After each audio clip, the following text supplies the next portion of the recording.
اهدنا الصراط المستقيم.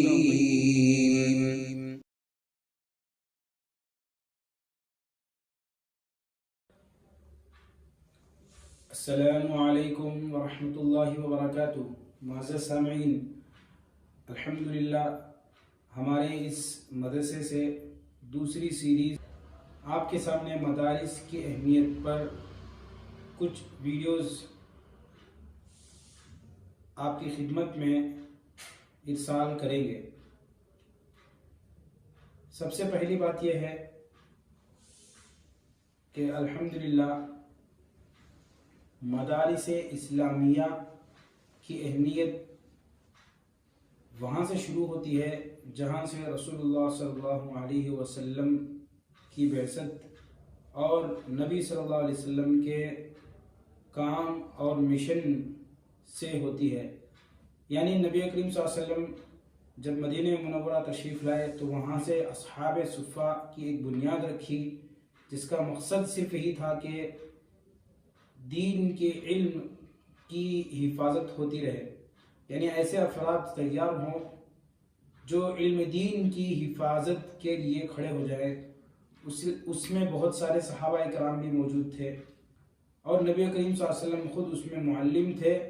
ایک صورت، ایک چبوتری کی شکل، ایک صفہ کی شکل بنائی گئی جس میں مسجد کی احاطے میں صحابہ کرام بیٹھ کر اس جگہ میں علم حاصل کرتے ہیں. آج بھی وہ جگہ ویسے ہی مدینہ منورہ کے اندر صفہ، اصحاب صفہ کے نام سے مشہور ہے.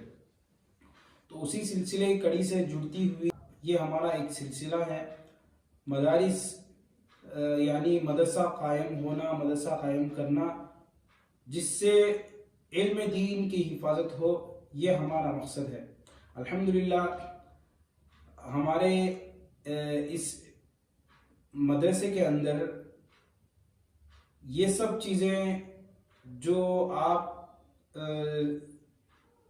اور ہم جو علم کی حفاظت کے لیے، اسلام کی حفاظت کے لیے، دین کی حفاظت کے لیے جو اسباب، جو چیزیں ضروری ہیں وہ سب ہم لوگ اس مدرسے میں پڑھاتے ہیں، پڑھتے ہیں اور علم دین کی حفاظت ہوتی ہے.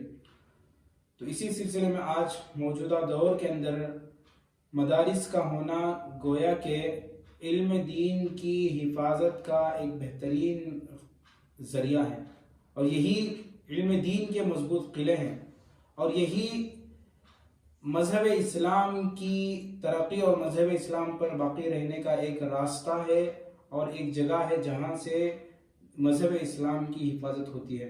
موجودہ دور میں اسلام بلکہ مسلمانوں کے تحفظ کا مسئلہ، مسلمانوں کی جان و عزت کا مسئلہ آ چکا ہے. ایسے سلسلے میں ہمیں اپنی جان اور ایمان اور عزت کی سلامتی یہیں سے ہو سکتی ہے کہ ہم اپنے بچوں کو، خود کو مدرسے سے جوڑیں، علم دین حاصل کرنے کی کوشش کریں، چاہے وہ کسی بھی عمر کے ہوں.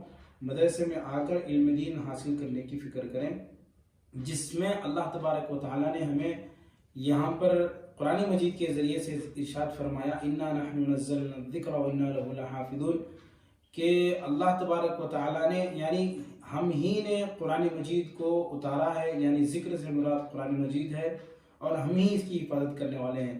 تو اس کی حفاظت کا ذریعہ، ایک ذریعہ یہ ہے کہ مدارس کا قائم ہونا اور اس میں بچوں کا پڑھنا، قرآن مجید یاد کرنا اور اساتذہ کی محنت کرنا، قرآن پڑھانا، سیکھنا، یہ علم دین کی حفاظت کا ایک ذریعہ ہے. اللہ تعالی ہم سب کو عمل کی توفیق عطا فرمائے. السلام علیکم ورحمۃ اللہ وبرکاتہ.